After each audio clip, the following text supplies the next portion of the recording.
नमस्कार, झारखंड समाचार में आप सबका स्वागत है। आइए जानते हैं झारखंड की तमाम छोटी बड़ी खबरों को। इससे पहले चैनल को सब्सक्राइब नहीं किया है तो प्लीज चैनल को सब्सक्राइब कर बेल आइकन को प्रेस कर दीजिए ताकि खबरों का अपडेट आपको मिलता रहे। झारखंड के सीएम हेमंत सोरेन की विधानसभा सदस्यता रद्द। राज्यपाल ने चुनाव आयोग की सिफारिश पर लिया फैसला। चुनाव लड़ने को लेकर निर्णय नहीं। बता दें कि झारखंड के सीएम हेमंत सोरेन की विधानसभा की सदस्यता रद्द कर दी गई है। सूत्रों के अनुसार ऑफिस द प्रॉफिट मामले को लेकर राज्यपाल ने सोरेन को विधानसभा सदस्यता रद्द करने की अनुशंसा कर दी है। सोरेन के सीएम रहते हुए खनन लीज का पट्टा लेने के मामले में चुनाव आयोग ने गुरुवार को राज्यपाल से सोरेन की सदस्यता रद्द करने की सिफारिश की थी। बता दें कि हेमंत सोरेन की विधानसभा सदस्यता रद्द होने की खबर आने के बाद सीएम हाउस में मंत्री विधायकों के पहुंचने की सिलसिला शुरू हो गया। शुक्रवार को दिन में ही सीएम हाउस में महागठबंधन विधायक दल की बैठक हुई थी, जिसमें जेएमएम, कांग्रेस और राजद के विधायक शामिल हुए। बैठक में ताजा राजनीतिक हालत पर चर्चा हुई। झामुमो सूत्रों से मिली जानकारी के अनुसार अगर मुख्यमंत्री हेमंत सोरेन की कुर्सी गई तो उनकी पत्नी कल्पना सोरेन को मुख्यमंत्री बनाया जा सकता है। भाजपा ने हेमंत सोरेन पर मुख्यमंत्री पद पर रहते हुए रांची के अनगाड़ा में 88 डिसमिल पत्थर माइनिंग लीज लेने का आरोप लगाया था। इसके बाद राज्यपाल ने चुनाव आयोग से इस मामले में राय मांगी थी। गुरुवार को विशेष दूत ने नई दिल्ली से रांची आकर सीलबंद लिफाफे में चुनाव आयोग की राय राजभवन को सौंपी थी। झारखंड में 22 साल में बदले गए 11 मुख्यमंत्री। सोरेन परिवार को मिले 5 मौके। सबसे कम 10 दिन के सीएम रहे शिबू सोरेन।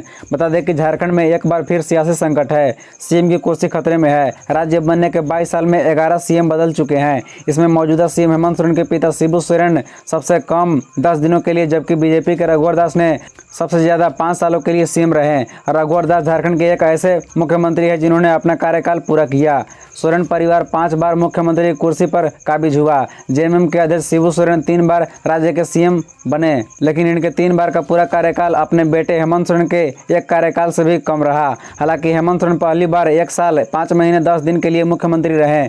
दूसरी बार के कार्यकाल के 16 महीने बाकी है और फिर से उनकी कुर्सी खतरे में है। 15 नवंबर 2000 को झारखंड बनने के साथ ही बीजेपी सरकार में बाबुलाल मरांडी ने पहली बार राज्य की कमान संभाली और झारखंड के पहले सीएम बने। हालांकि वे अपना कार्यकाल पूरा नहीं कर सके। उनका आंतरिक विरोध के कारण मुख्यमंत्री का पद छोड़ना पड़ा। बताते चले कि झारखंड आंदोलन से जुड़े शिबू सोरेन 3 बार झारखंड के मुख्यमंत्री बने। पहली बार 2005 में वो सीएम की कुर्सी पर बैठे, लेकिन बहुमत साबित न कर पाने के कारण 10 दिनों में ही इस्तीफा देना पड़ा था। जबकि उनके बेटे और मौजूदा सीएम हेमंत सोरेन ने 2 बार राज्य की बागडोर संभाली। हालांकि पहली बार भी हेमंत सोरेन अपना कार्यकाल पूरा नहीं कर पाए थे। एटीएम काटकर पैसे चुराने वाले 2 अपराधी गिरफ्तार। रांची के काके इलाके में बुकरू से पकड़े गए। रांची से बरामद हुआ एटीएम कटर मशीन और अन्य औजार। बता दें कि राजधानी के काका पुलिस ने एटीएम काटने वाले एक अंतर जिला गिरोह का पर्दाफाश किया। साथ ही उसके 2 सदस्यों को भी पुलिस ने गिरफ्तार किया है। गुप्त सूचना के आधार पर यह जानकारी मिली थी कि एटीएम काटने वाले गिरोह के सदस्य बुकरू इलाके में एक एटीएम को अपना निशाना बनाए जा रहे हैं। बता दें कि रांची के रूरल एसपी नौशाद आलम ने बताया कि मिली सूचना के पास पुलिस सक्रिय हुई और दोनों अभियुक्तों को कांके के बुकरू इलाके से गिरफ्तार किया। इसकी पहचान बादल कुमार साहू और मोहम्मद आजाद के रूप में की गई। साथ ही इनकी गाड़ी में एटीएम काटने का रखे गए मशीन को भी बरामद किया गया, जबकि उनके 3 साथी मजहर, सोनू और वारिस मौके पर फरार होने में सफल रहे। यह सभी अपराधी मिलकर बुकरू के पास एटीएम मशीन से रुपया चोरी करने के उद्देश्य से आए थे। इन्हीं अपराधियों ने 20 जुलाई को कांके थाना के पंजाब नेशनल बैंक के एटीएम को काटकर करीब 2.5 लाख रुपया और 25 जुलाई को बेड़ो थाना में यूको बैंक एटीएम काटकर करीब 4 लाख रुपया की चोरी कर लिया था। जबकि 21 अगस्त को लातेहार थाना चौकी स्थित यूको बैंक के एटीएम को काटकर भी चोरी करने की कोशिश की थी। इनके पास से एक कार में रखी कटिंग मशीन, एटीएम का कैश बोर्ड का कटा हुआ लोहा का टुकड़ा, हैंडल और मोबाइल फोन बरामद हुआ। झारखंड एकेडमिक काउंसिल कक्षा 9 का रिजल्ट जारी। जैकरिजल्ट.com पर अपना देख सकते हैं मार्क्स। बता दें कि झारखंड एकेडमिक काउंसिल की ओर से 9वीं परीक्षा का परिणाम कल घोषित कर दिए गए। जैक 9वीं की परीक्षा में भाग लेने वाले अभ्यर्थी अपना रिजल्ट बोर्ड की वेबसाइट www.जैकरिजल्ट.com पर अपना रिजल्ट चेक कर सकते हैं। जैक बोर्ड 9वीं के रिजल्ट जैक बोर्ड के अध्यक्ष व अन्य अधिकारियों की मौजूदगी में जारी किया गया। झारखंड बोर्ड 9वीं के छात्र छात्राएं अपना रिजल्ट आधिकारिक वेबसाइट पर डायरेक्ट लिंक से चेक कर सकते हैं। बता दें कि झारखंड बोर्ड की ओर से जारी सूचना के अनुसार 9वीं परीक्षा में ओवरऑल करीब 92% छात्र पास हुए, जबकि हजारीबाग और कोडरमा जिलों का रिजल्ट पूरे राज्य से बेहतर रहा। यहाँ 95% से अधिक छात्र छात्राएं सफल हुए। वहीं दुमका, साहिबगंज और सिंहभूम जिलों का रिजल्ट तुलनात्मक रूप से कुछ कम रहा। जैक 9वीं का रिजल्ट ऑनलाइन माध्यम से बोर्ड की वेबसाइट जैकरिजल्ट.com पर जारी किया गया है। बोर्ड के सूत्रों से मिली जानकारी के अनुसार 9वीं के रिजल्ट के बाद अब जैक 8वीं का रिजल्ट भी जारी करेगा। 8वीं के छात्र अपना रिजल्ट ऑफिशियल वेबसाइट jse.jharkhand.gov.in व jekresult.com पर अपना रिजल्ट चेक सकेंगे। विधायकों ने कहा हम हेमंत सोरेन के साथ हैं, रात में डिनर के बहाने दोबारा जुटान। बता दें कि झारखंड में राजनीति उथल पुथल के आहट के बीच शुक्रवार को मुख्यमंत्री हेमंत सोरेन के आवास पर सत्ता पक्ष के विधायकों द्वारा जुटान हुआ। अपेक्षा के मुताबिक सत्ता पक्ष के अधिकांश विधायक मुख्यमंत्री आवास पहुंचे। इस दौरान विधायकों ने मुख्यमंत्री हेमंत सोरेन के नेतृत्व में एकजुटता दिखाई। कांग्रेस के प्रदेश अध्यक्ष राजेश ठाकुर भी मुख्यमंत्री आवास में जमे रहे। बैठक में विधायकों ने एक स्वर में कहा कि हम सभी एकजुट हैं, राज्य में राजनीतिक तानाशाही थोपने की कोशिश विफल कर दी जाएगी, वे हर परिस्थिति में सरकार के साथ हैं।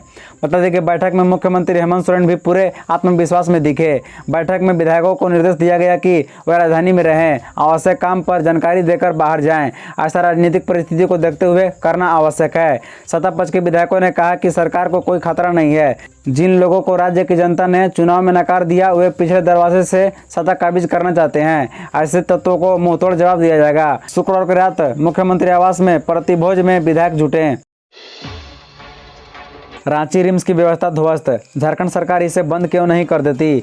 बता दें कि झारखंड हाईकोर्ट के chief justice doctor Ravi Ranjan व जस्टिस एस एन प्रसाद की खंडपीठ ने रिम्स की लचर व्यवस्था पर नाराजगी जताते हुए उनकी कार्यशैली पर कड़ी टिप्पणी की है। अदालत ने कहा कि कोर्ट के बार बार आदेश देने के बाद भी रिम्स प्रशासन सुधरने का नाम नहीं ले रहा। ऐसा प्रतीत होता है कि रिम्स की पूरी व्यवस्था ध्वस्त हो गई है। प्रबंधन को अब स्वयं को बदलने की इच्छा शक्ति नहीं है। अगर रिम्स की व्यवस्था सुधर नहीं सकती तो सरकार इसको बंद क्यों नहीं कर देती। अदालत ने रिम्स में सिरिंज, रुई, gloves, x-ray plate, CT scan machine की फिल्में सहित अन्य मेडिकल उपकरण नहीं खरीदे जाने पर नाराजगी जताई। अदालत ने कहा कि कोरोना काल में काफी प्रयास के बाद कई महंगी मशीनें मंगाई गई, लेकिन कुछ दिनों तक चलने के बाद उसे जांच भी बंद कर दी। कई जांच मशीनों पर बारिश का पानी टपक रहा। ऐसी स्थिति को कोर्ट कतई बर्दाश्त नहीं करेगी। इतने खराब हालात पर कोर्ट अपनी आंखें बंद नहीं कर सकता। अदालत ने मामले की अगली सुनवाई 3 सितंबर को निर्धारित की है।